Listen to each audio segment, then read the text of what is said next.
All of us have moments in our lives when an important decision or experience takes on monumental proportions. What may seem like a simple event can dramatically impact the future course of our lives or the lives of someone dear to us. Chapter 3 is entitled God Revealed at the Crossroads in Our Lives.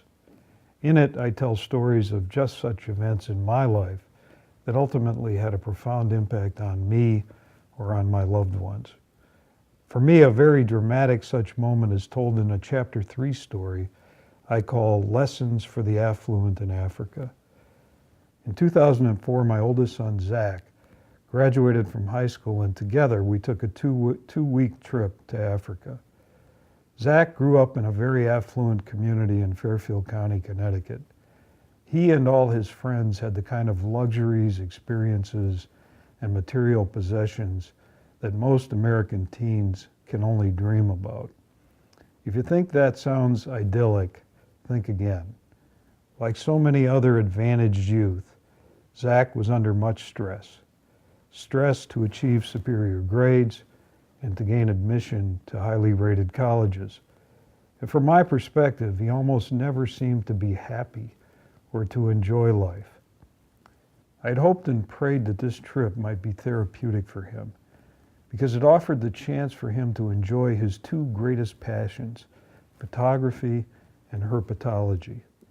In a game camp in South Africa, we quickly observed and photographed at close range all of the big five game animals, and we even saw several reptiles and amphibians. As thrilling as those experiences were, they were not the defining aspect of the trip for either one of us.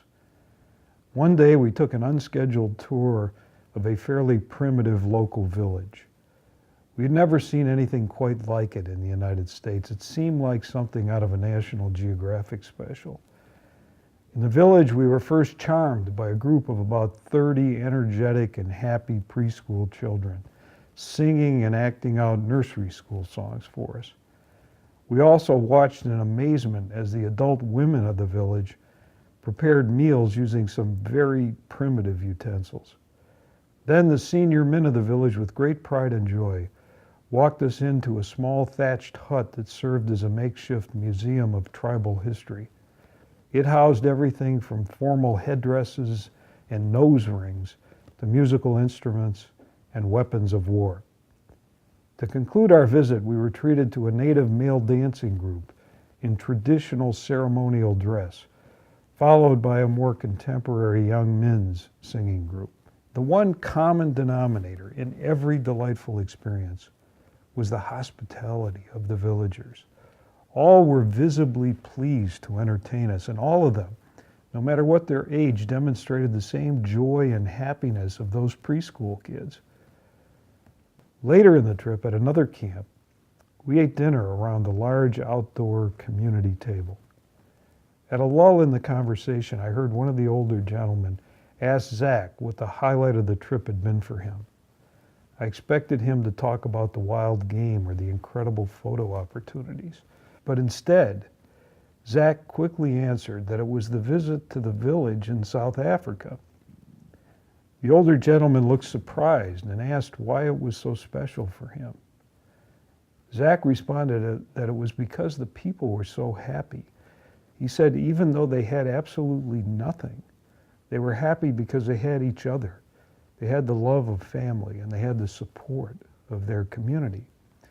As I listened to Zach's response, watching the candlelight play across his young face, my eyes filled with tears.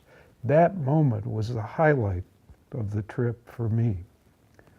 For a young man who had lived a life of privilege but had felt the extreme stress of the Fairfield County environment, this was truly a revelation. Each person at that table immediately understood the import of Zach's words.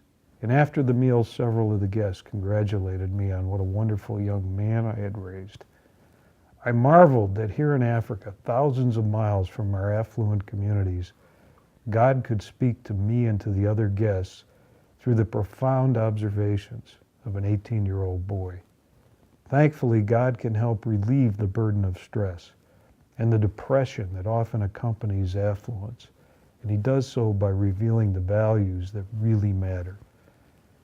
In my book, I ask my readers if they have witnessed the unbridled joy and contentment of those who seem to possess little but want for even less.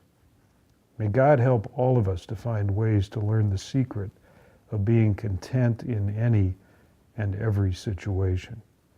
Chapter 3 of my book recounts other stories of God's role at the crossroads in my life or in the lives of my family members.